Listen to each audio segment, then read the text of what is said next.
बलो एक चालाक और ज़हीन सफीद बली थी, जो हमेशा नीला पेंट शर्ट पहनती थी। उसकी दो सबसे करीबी दोस्तें, लिली और मिली, दोनों भी सफीद बलियां थीं, लेकिन वो हमेशा गुलाबी फराक में तैयार होकर निकलती थीं। ये तीनों हर वक्त साथ खेलती, हिंसती और नई नई शरारतें करती थीं।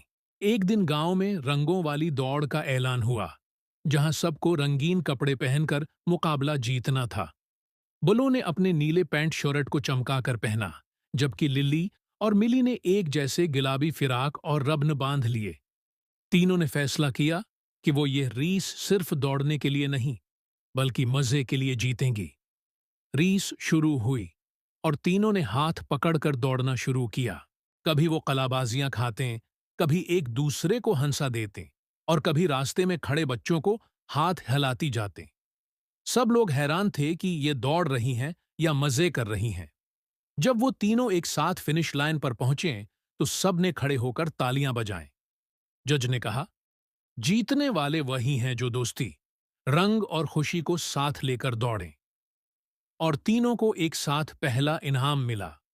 सबक: मुकाबला सिर्फ जीतने के लिए नहीं होता। असल जीत उस खुशी और दोस्ती की होती है जो रास्ते में साथ हो।